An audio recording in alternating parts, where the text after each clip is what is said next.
1장 찬송하시겠습니다. 90장입니다.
묵상기도 하심으로 수요 예배를 하나님 앞에 드리시겠습니다.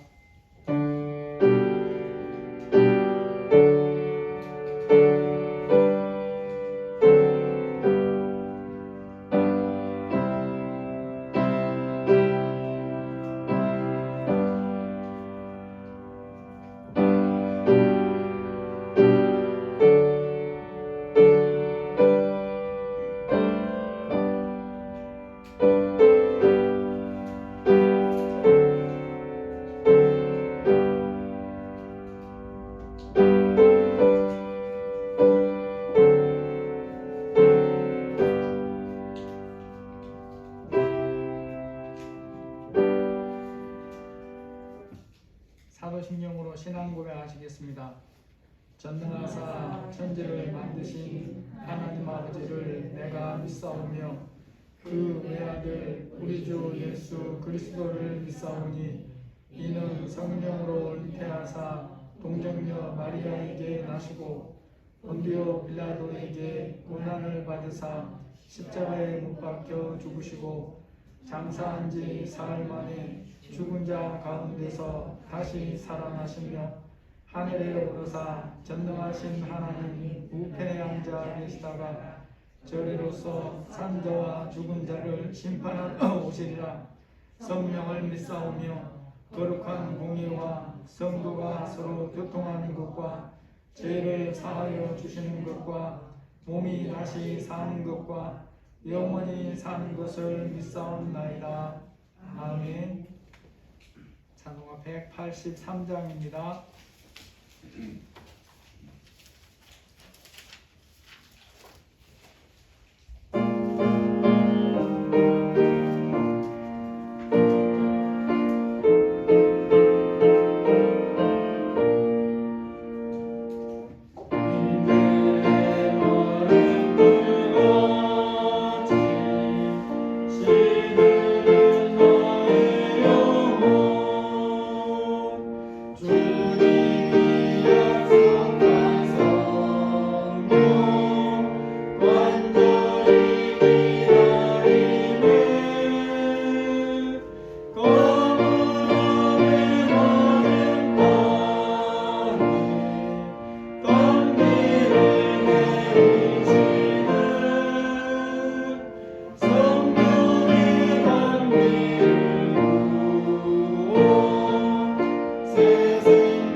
(187장입니다)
또 우리 공부하는 자녀들을 위해 기도하시고 반석교회와 앞날을 하나님 인도해 주시도록. 또 선거가 끝나는데 이 나라 국민들의 마음이 두 가지로 나누어졌는데 하나님 불쌍히 여겨주셔서 주님 안에서 마음들이 하나가 되고 특별히 예수 믿는 사람들이 이 역할을 잘 감당할 수 있도록 맡은 자들에게 또 이 나라를 잘 이끌어가는 지혜를 부어달라고 다 함께 기도하시겠습니다. 하나님 아버지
하나님, 이 시간 저희들 수요예배로 모였습니다. 성령 하나님이 각자에게 함께하여 주시고 이곳에 있지 못한 우리 성도들 어디에 있든지 주님 앞에 서는 자세로 살게 해주시기를 기도드립니다. 들을 귀와 깨닫는 마음을 주시고 영과 진리로 예배하게 하여 주옵소서. 예수님의 이름으로 기도합니다. 아멘. 하나님 말씀 보시겠습니다. 누가복음 19장 1절에서 10절 말씀입니다.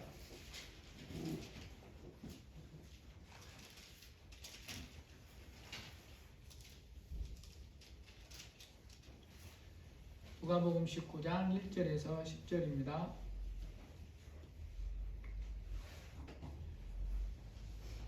예수께서 여리고로 들어가 지나가시더라.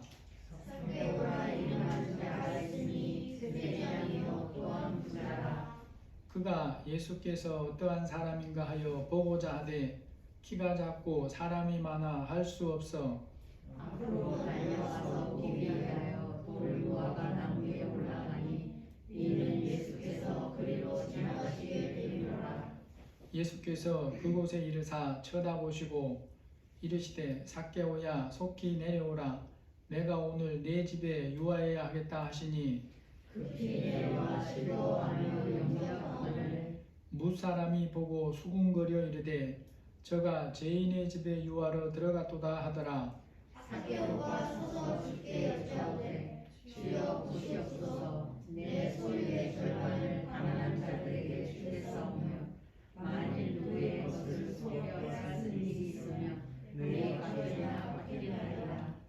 예수께서 이르시되 오늘 구원이 이 집에 이르렀으니 이 사람도 아브라함의 자손이미로다.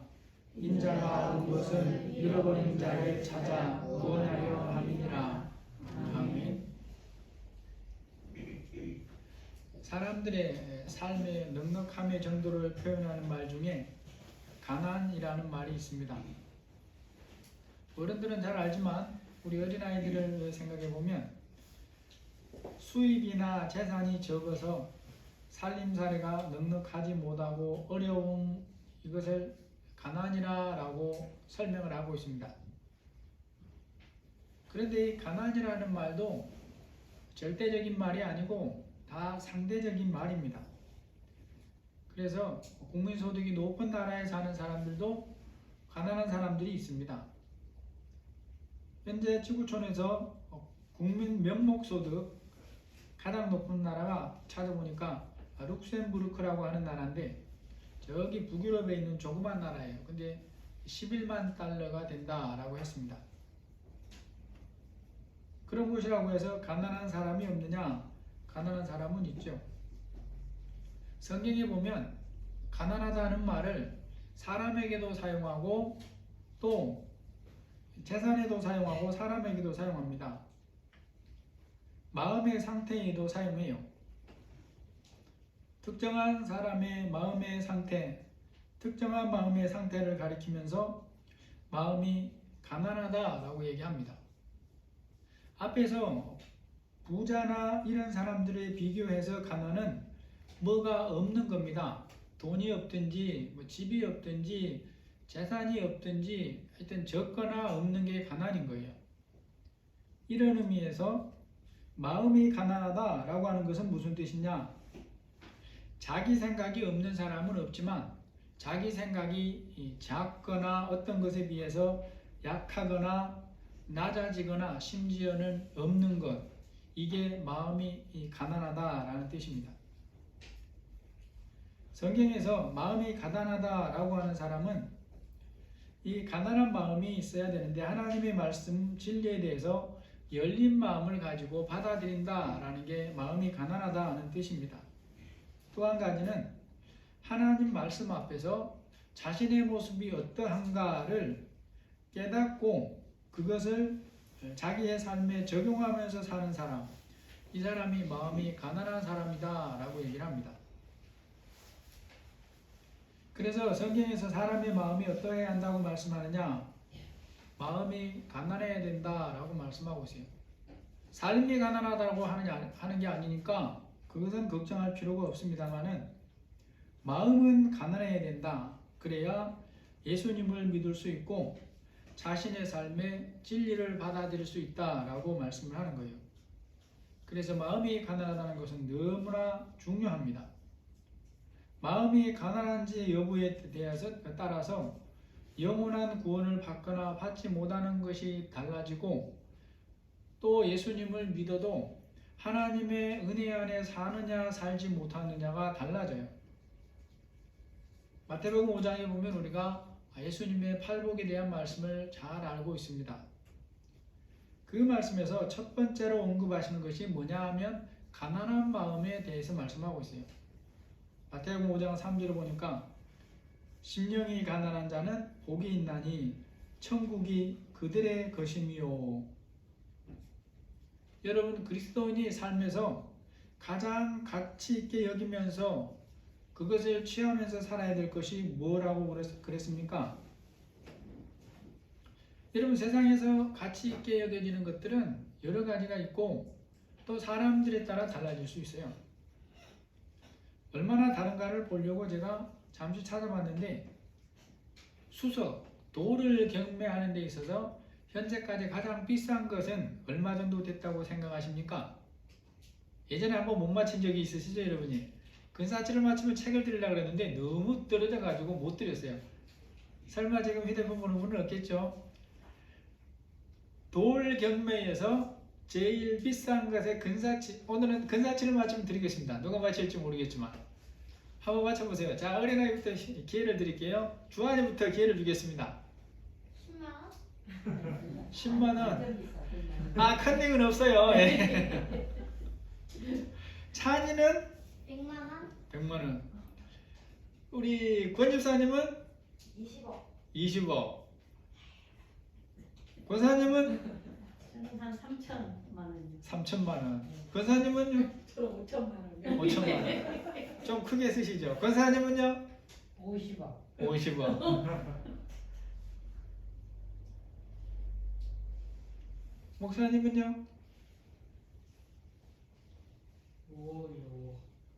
마음대로 쓰라고 줘도 못 쓴다니까. 사모님은요? 저는 한 3억. 세댁은요? 전사님은요? 200원. 아, 당첨됐습니다. 150억. 와. 노을이요? 좀 더 쓰시라니까, 통국에 쓰시라니까. 안 쓰나 아깝게. 150억인데 그 돌이 모양이 이 정도 위로 그려도 못 그릴 텐데 사람 얼굴이 그대로 들어있어요. 돌 안에. 기가 막혀요. 보석도 아니고 돌인데 그렇습니다. 그런데 제가 그걸 보고 무슨 생각을 한 줄 아세요? 나한테는 돈 1000만 원 주고 살아다니도 안 삽니다. 자기들끼리 자기들 세상에서 그런 가치를 주고 받는 거예요. 세상에 가치 있다고 하는 것이 다 그런 것입니다. 사람이 가져야 될 최고의 가치가 뭐냐? 그것이 중요한 것이 뭔가 하면 하나님 믿는 사람이 가져야 될 분별력이 있습니다. 누가 그것을 가치 있다고 말했느냐가 중요한 거예요. 초급 공무원이 가치 있다고 하는 것과 나라를 위한 것 중에 대통령이 가치 있다고 하는 게 다르죠. 대통령이 가치 있다고 하는 게 가치가 더 있는 거예요. 그래서 우리가 이런 부분에서 분배를 바르게 해야 됩니다. 그렇지 않으면 엉뚱한 것을 가치 있는 것으로 여기고 시간을 낭비하게 돼요. 아니면 작은 가치밖에 없는데 대단한 것으로 여기고 살게 됩니다.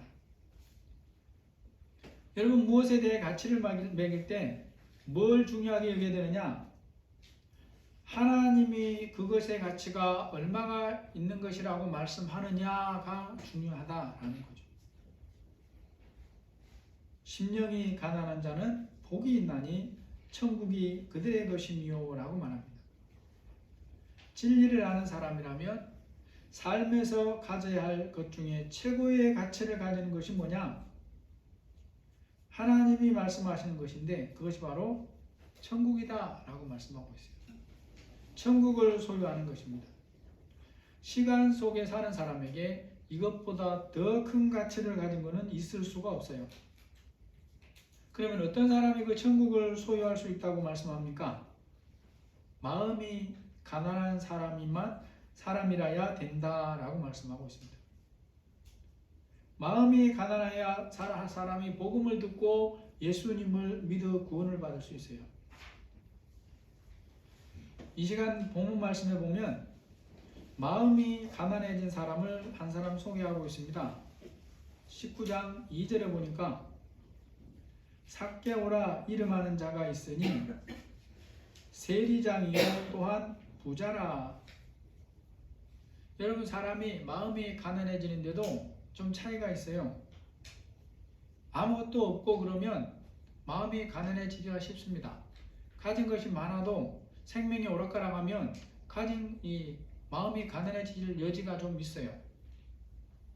그런데 가진 것도 많고 건강하고 그러면 이 마음이 가난해지기가 어렵습니다.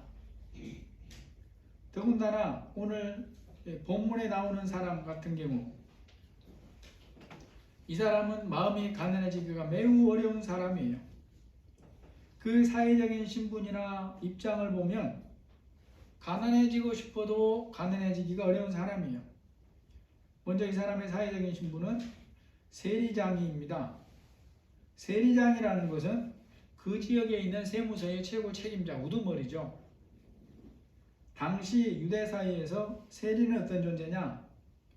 로마를 위해 동족을 괴롭게 하는 사람이라고 알려져 있어요. 자신들을 지배하는 로마를 위해 일하는 사람이라고 알려져 있다는 말입니다.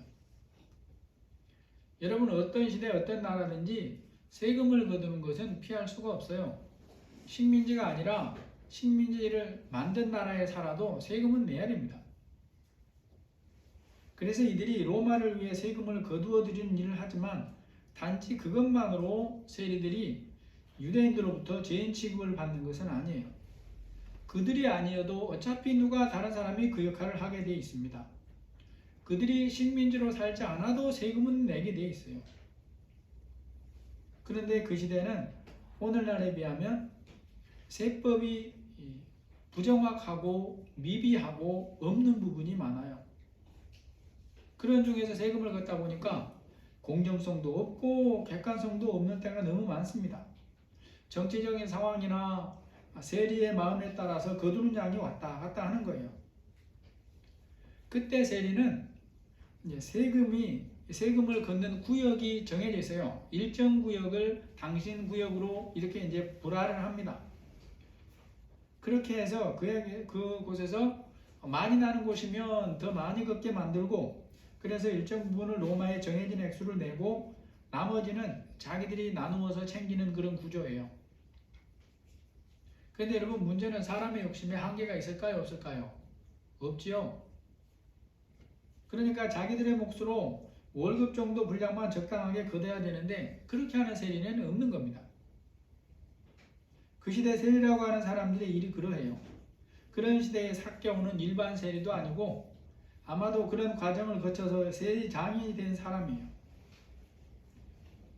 그런 세리장의 삭개오에 대해서 그 시대 사람들이 어떤 생각을 하고 있었을까는 설명하지 않아도 됩니다. 또 그런 장이 삭개오를 소개하면서 부자다라고 설명합니다. 부자. 여러분, 세리장이가 부자 되는 길이 뭐가 있겠습니까? 세리장이가 장사를 했겠습니까? 뭐가 있겠습니까? 세리장이는 사람들이 동의하는 마음으로 세금을 내는 것을 걷는 게 아니라 반강제로 빼앗다시피 한 것들이 포함되어 있어요. 세리가 그런 사람들이었기 때문에 당시 유대인들은 세리는 무조건 하나님 앞에 죄인이라고 생각했고 실제로도 죄인과 동급으로 취급을 했어요. 세리에 대한 생각이 그러했기 때문에 바리새인들이 오늘 본문에도 그래요. 예수님이 세리들과 함께 식사를 하는 걸 보고 어찌하여 죄인과 함께 식사하느냐고 비방을 합니다.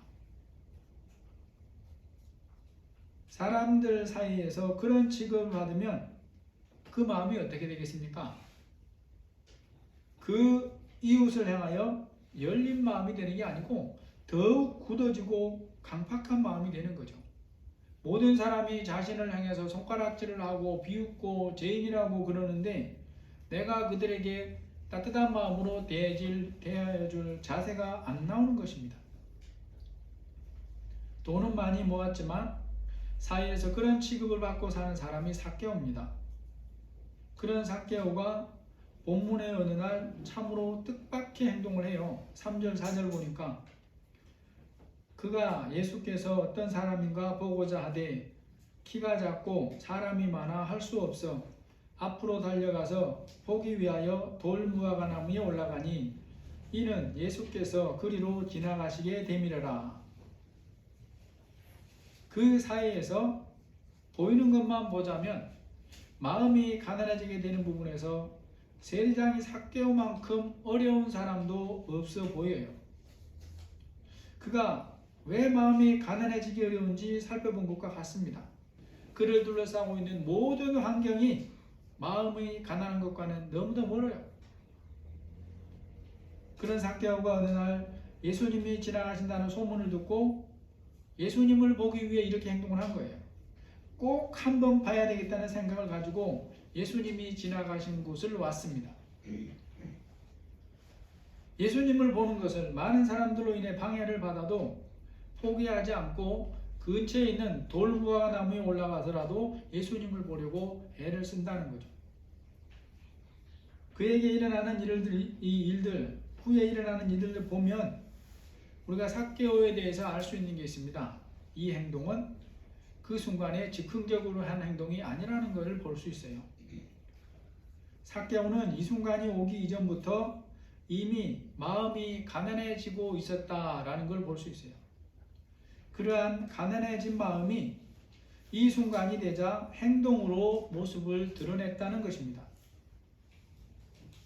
이렇게 행동하는 삭개오를 보면서 우리가 생각해 봐야 할 부분들이 있어요. 누구보다도 굳은 마음, 가난해지기 어려운 마음을 가진 사람이 삭개오인데 언젠가부터인지는 모르지만 그 마음에 흔들림이 일어나기 시작했다는 것입니다. 그의 삶에 우리가 알지 못하는 어떤 사건이 있었을 수 있어요.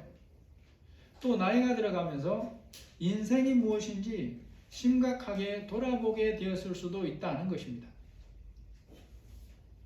사람이 살면서 어떤 일이 계기가 되었든지 인생이 무엇인가, 자신은 어떻게 살고 있는가, 이렇게 계속 살아도 되는가를 생각해 보는 시점들을 만나기도 합니다. 그리고 그러한 생각이 삶의 자세를 바꾸게 하는 경우들도 있어요. 그런 시간들을 만날 때 그것을 해결하는 방법은 여러 가지입니다. 많은 경우는 고민을 해보지만 기존에 살아오던 삶을 그냥 계속하는 거예요. 생각은 해보지만 어떻게 살아야 할 것인가에 대해서 아는 것이 없기 때문이죠. 그런 경우 어떤 사람들은 나는 자연인이다 라고 하면서 산으로 들어가기도 하는 것입니다. 제가 말씀을 조금 묵상하면서 생각해본 것 중에 하나가 예수님께서 우리에게 너는 때를 얻든지 못 얻든지 말씀 전하기를 힘쓰라고 하신 이유가 이것 때문일 것 같다는 생각이 들었어요. 어떤 사람이 그 마음에 가난함이 있고 흔들림이 있는 시기가 언제인지 모르니까 그러한 시기를 너희는 모르니까 때를 얻든지 못 얻든지 말씀을 전하라고 하신 게 아닌가 그런 생각이 든다는 것입니다. 그게 정말로 저 사람이 완악하고 계속 거부하는데도 끝까지 전해라 그런 의도가 아니라는 거예요. 이유가 무엇인지는 모르지만 삭개오도 인생을 다시 생각해 보게 됩니다. 그런 시간을 만난 삭개오는 거기에 대한 해답을 어디에서 찾아보려고 했느냐? 소문으로 들려오는 예수님을 생각한 거예요. 어쩌면 삭개오는 예수님께 나와 인생이 무엇인가를 듣고 싶어 한 것 같습니다. 군중 속에 섞여서라도 예수님이 하시는 말씀을 들어보고 싶어 한 거예요. 그런 생각을 가지고 예수님이 지나가신다는 곳에 왔는데 자신이 기대한 것과는 너무도 달라요. 사람들이 너무 많습니다. 그런 사람들을 보면서 용기가 사라져요. 그 안에 자신을 알아보는 사람이 너무 많아요. 죄인으로 낙인 찍혀 있는 자신이 예수님의 말씀을 들으려고 오는 것을 보고 사람들이 비웃을 것만 같아요. 그럼에도 삭개오가 예수님을 꼭 한번 보고 싶다는 생각을 포기할 수가 없습니다. 그래서 생각해낸 것이 뭡니까? 근처에 길 옆에 있는 돌무화과나무에 올라가는 거예요. 거기서라도 멀리서라도 예수님을 한번 보고 싶은 거죠. 그가 예수께서 어떤 사람인가 하여 보고자 하되 키가 작고 사람이 많아 할 수 없어 앞으로 달려가서 보기 위하여 돌무화과나무에 올라가니 이는 예수께서 그리로 지나가시게 되밀어라. 이유가 뭔지는 모르지만 예수님의 모습을 한번 보기로 결심하고 그것을 행동으로 옮길 정도로 현재 마음이 가난해진 그런 삭개오임을 우리가 볼 수 있습니다. 예수님의 모습을 보는 일에 상당할 정도의 방해물이 생겼지만 그것 때문에 포기하지 않고 예수님을 보려는 마음이 더 클 정도로 마음이 가난해져 있다는 걸 볼 수 있다는 거예요. 이 시간 우리가 말씀 통해서 생각해야 될 아주 중요한 교훈 중에 하나가 이제 이 지점입니다. 그러면 그러한 정도의 가난한 마음을 가진 삭개오를 누가 알고 있을까라는 거죠. 누가 알고 있습니까? 예수님이 알고 계신 거예요. 예수님이 삭개오의 마음을 아십니다. 그래서 말씀하는 거예요. 5절에 보니까 예수께서 그곳에 이르러 쳐다보시고 이르시되 삭개오야 속히 내려오라 내가 오늘 내 집에 유하여야 하겠다 하시니. 다른 사람들은 그 나무에 누가 올라와 있는지 전혀 관심이 없는데 누구만 그것을 아세요? 예수님만 그것을 아신다는 것입니다. 우리가 지난주에 살펴본 본문 말씀 속에 맹인을 생각해 볼 필요가 있어요. 예수님이 그 맹인이 구걸하는 그곳까지 가신 것은 우연히 간 게 아니라 그랬습니다. 예수님을 찾을 기회를 주시기 위해서 간 거예요. 그렇게 가신 예수님이 누구에게도 예수님 만날 기회를 준 것입니까? 여러분, 예수님의 공생애에서 여리고는 자주 등장할 만한 위치에 있지 않다고 했습니다. 지리적으로 보면 갈릴리에서 예루살렘 내려오는 그 지역에 있지 않다고 그랬어요. 요단강 쪽으로 쭉 빠져서 있습니다. 예루살렘에서 사역하실 때도 자주 들리시는 곳이 아니에요. 성경에 보면 딱 2번밖에 안 나오는데 그 두 사건이 각기 다른 때가 아니고 연결되어 있는, 한 날은 아니지만 연결되어 있는 시간으로 보이는 그런 배경을 가지고 있어요. 여리고에 예수님이 일부러 찾아가신 거예요. 맹인을 만나 주신 예수님이 삭개오를 만나 주시려고 일부러 가셨다는 것입니다. 그렇게 일부러 삭개오를 찾아오셨기 때문에 삭개오가 다른 사람들 눈치 못 채게 나무 위에 올라가서 자신을 그렇게 거기에 감추고 있지만 예수님은 아셨어요. 그래서 그 근처 아래를 지나가실 때에 위를 쳐다보시면서 말씀합니다. 예수께서 그곳에 이르러 쳐다보시고 이르시되 삭개오야 속히 내려오라. 내가 오늘 내 집에 유하여야 하겠다 하시니, 아무도 그 나무 위를 쳐다보지 않아요. 그런데 예수님은 위를 쳐다봤습니다. 누가 있어서 그렇습니까? 삭개오가 있어서 그런 거예요. 이렇게 하신 예수님을 보면서 우리가 예수님께서 사람들이 무엇을 알고 계시는지 볼 수 있어요. 바리새인이나 서기관들이 예수님에 대해서 악한 마음을 가질 때 예수님은 그들의 악한 마음을 알고 대처를 했습니다. 그들의 악한 계획, 관계를 아시고 거기에 맞게 대처를 하시기 때문에 그들의 그 올무에 걸리신 적이 한 번도 없어요. 그런 예수님이 사람들이 예수님에 대하여 가진 마음이 어떠한가를 아신다는 거예요. 예수님에 대해서 가진 악한 마음만 아니라 가난하고 착한 마음도 아시는 것입니다. 예수님이 예수님에 대해서 가난한 마음을 가진 사람을 아시고 가난한 마음을 가진 사람을 찾으시고 그런 사람을 만나주기를 원하신다는 것을 저와 여러분이 기억을 해야 돼요. 어디에 있든지는 상관이 없어요. 왜냐하면 천지만물 중에 예수님이 아니 계신 곳이 없기 때문에, 성령으로 아니 계신 곳이 없기 때문에 어디에 있든지는 상관이 없습니다. 어디에 있더라도 여러분과 저의 마음이 예수님을 원하는 가난한 마음이 있으면 예수님이 그를 만나주기를 원하신다는 거예요. 내가 예수님을 향해 가진 마음이 무엇인지 때로는 전혀 말씀드리지 않아도 예수님은 아시는 거예요. 가난한 마음을 가진 자를 원하시고 기뻐하시는 것입니다. 예수님은 바로 그런 사람에게 말씀을 들려주시고 긍휼을 베푸시는 거예요. 예수님을 향해 가난한 마음을 가진 자에게 천국의 은혜를 맛보면서 살게 하신다는 것입니다. 모든 사람들이 자신을 죄인이라고 비웃고 외면하는데 예수님은 삭개오가 마음이 가난하다는 것을 아시고 오히려 따뜻하게 맞아줍니다. 삭개오야 속히 내려오라. 내가 오늘 내 집에 유하여야 하겠다 하시니, 예수님의 말씀을 듣고 삭개오가 어떻게 합니까?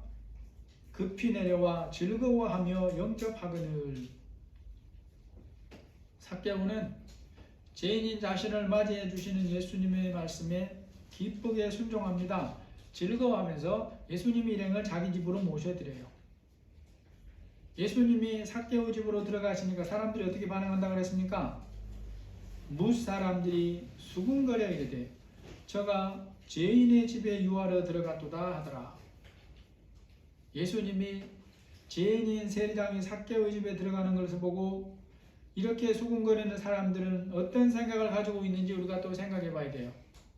한마디로 말하면 자신은 삭개오 같은 죄인이 아니라고 생각하는 사람들이에요. 이걸 다른 말로 하면 자신이 죄인이라는 것을 깨닫지 못하는 사람이라는 것이고, 또 다른 말로 하면 이 사람들은 마음이 가난해지지 않고 있는 사람들이라는 거예요. 그 시대에 사람들이 공개적으로 죄인이라고 대표적으로 말하는 사람들이 있습니다.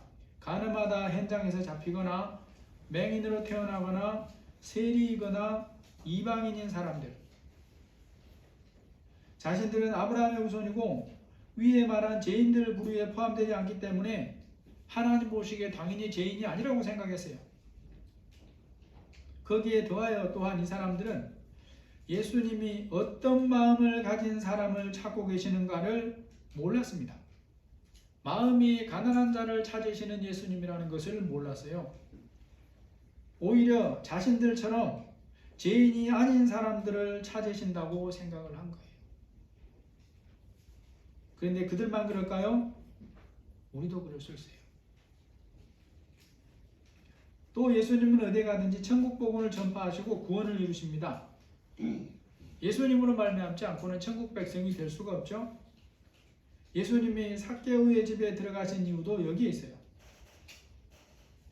예수님이 삭개오의 집에 들어가셔서 복음을 전한 것이 본문에는 언급이 되지 않습니다. 하지만 당연히 그 집에서도 복음을 전하셨어요. 그것을 위해 삭개오에게 오신 거죠.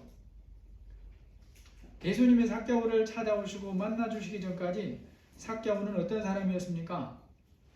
아브라함의 자손임에도 불구하고 구원받음에서는 잃어버린 자 되었습니다.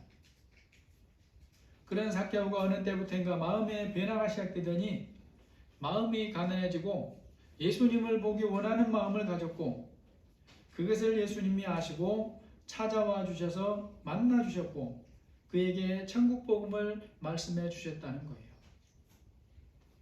예수님이 삭개오 집에서도 말씀을 전하셨다는 것은 본문이 없어도 삭개오 반응을 통해서 우리가 능히 알 수 있어요. 8절에 보니까 삭개오가 서서 주께 여짜오되 주여 보시옵소서, 내 소유의 절반을 가난한 자들에게 주겠사오며 만일 누구의 것을 속여 빼앗은 일이 있으면 네 갑절이나 갚겠나이다. 성경이 말씀하는 회개, 예수님이 말씀하는 회개는 어떤 것입니까? 회개는 말로만 하는 게 아닙니다. 행동을 포함하는 거예요.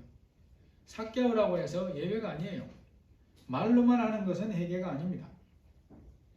삭개오 말을 들은 독자들이 오해하지 않아야 될 부분이 있어요. 삭개오가 예수님의 말씀을 받아들여서 만일 누구의 것을 속여 빼앗은 일이 있으면 네 갑절이나 갚겠습니다 라고 말하죠. 그런다고 해서 그가 쌓은 부가 다 정직하게 쌓은 부라는 뜻으로 이렇게 말하는 것이 아니라는 걸 알아야 됩니다. 삭개오가 쌓은 부에는 그가 일한 대가로 받아서 모은 부분도 있겠지만은 다른 세리들과 마찬가지로 욕심으로 빼앗다시피 쌓아서 모은 것이 당연히 들어있어요. 삭개오 고백에서 중요한 것은 뭔가 하면 그가 예수님의 가르침을 받아들여서 이 순간 이후의 삶을 실제로 바꾼다는 것이에요. 예수님 앞에서 신앙 고백한다는 것입니다. 삭개오 고백을 들으신 예수님이 그의 마음을 아십니까? 모르십니까? 아시죠? 이것이 말로만 하는 것이 아니라 그가 믿음으로 하는 참 회개이고 고백이라는 것을 아세요. 그걸 아시기 때문에 예수님이 삭개오의 회개를 받으시고 말씀합니다. 9절 10절에 보니까 예수께서 이르시되 오늘 구원이 이 집에 이르렀으니 이 사람도 아브라함의 자손이미로다. 인자가 온 것은 잃어버린 것을 찾아 구원하려 함이니라. 오늘 말씀을 정리해 보겠습니다. 많은 사람들이 소위 말하는 철학은 누가 하는 거라고 생각합니까? 소크라테스나 아리스토텔레스 같은 철학자들이나 하는 것이 철학이라고 생각해요.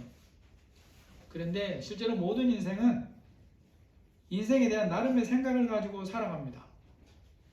그러한 것을 따라 사는 것을 철학하는 것이라고 말할 수 있어요. 중요한 것은 각자가 자기 철학을 따라 사는 인생의 결말이 무엇이냐라는 거죠.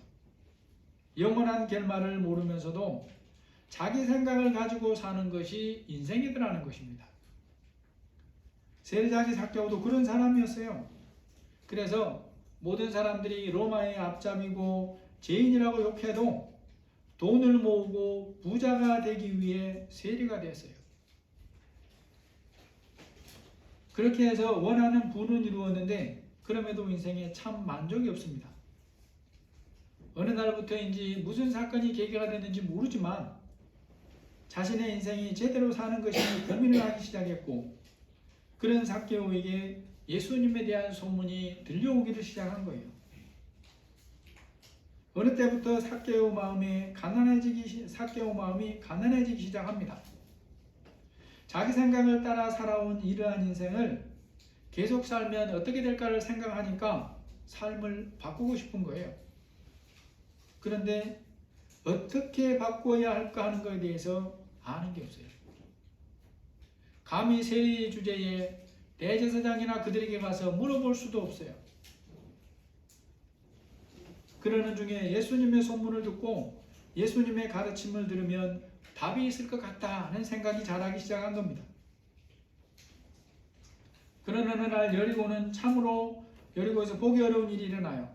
소문으로 들려오던 그 예수님이 여리고에 오셨다는 소식이 들려온 거죠. 그 소식을 들은 삭개오는 결심합니다. 예수님이 어떤 분인지 꼭 한번 봐야겠다. 예수님을 만나고 싶은 그 가난한 마음이 삭개오를 구원의 자리로 이끌었어요. 저나 여러분이 가난한 마음을 가지고 있어야 은혜의 자리를 사모하고 은혜를 사모할 수 있어요. 그런 삭개오를 예수님이 만나주시고 천국 복음을 말씀해 주십니다. 예수님을 만나고 복음을 들은 삭개오 삶이 그때부터 바뀌어요.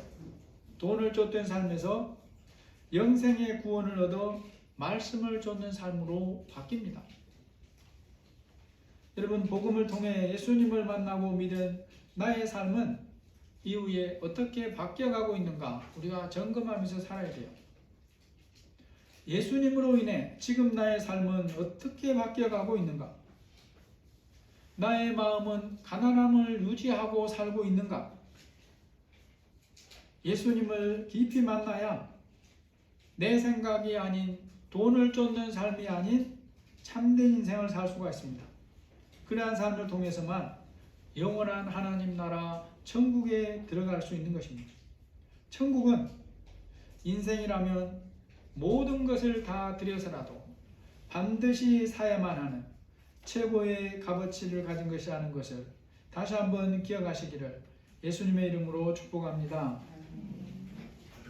하나님 아버지, 많은 돈을 벌고 원하는 것을 이루었지만 그럼에도 그렇게 사는 인생이 참된 인생인지 가난한 마음이 된 삭개오가 예수님을 찾고 그 삭개오를 모두가 손가락질 할지라도 예수님은 손가락질 않으시니 감사합니다. 그를 만나주시고 복음을 전하시고 그의 해결을 받아주시고 영원한 생명을 선물로 주시니 감사합니다. 하나님, 우리는 삭개오를 죄인이라고 욕할 수 있지만 우리 마음에도 돈을 사랑하는 마음은 끊임없이 일어나고 우리 마음에도 내 생각대로 살고 싶은 마음은 끊임없이 일어납니다. 우리의 마음이 가난해지지 않으면 하나님의 말씀을 들어도 한 귀로 듣고 한 귀로 흘릴 수밖에 없는 이 엄연한 사실을 우리가 다시 한번 기억하게 도와주시고 영원한 생명의 가치를 다시 한번 깨닫고 믿음으로 사는 마음이 가난한 저희들이 되게 하여 주옵소서. 예수님의 이름으로 기도합니다. 아멘. 찬송가 176장입니다.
기도하시겠습니다. 하늘에 계신 우리 아버지여, 이름이 거룩히 여김을 받으시오며 나라가 임하옵시며 뜻이 하늘에서 이루어지는 것 같이 땅에서도 이루어지이다. 오늘 우리에게 일용할 양식을 주옵시고 우리가 우리에게 죄 지은 자를 사하여 준 것 같이 우리 죄를 사하여 주옵시고 우리를 시험에 들게 하지 마옵시고 다만 악에서 구하옵소서. 대개 나라와 권세와 영광이 아버지께 영원히 있사옵나이다. 아멘.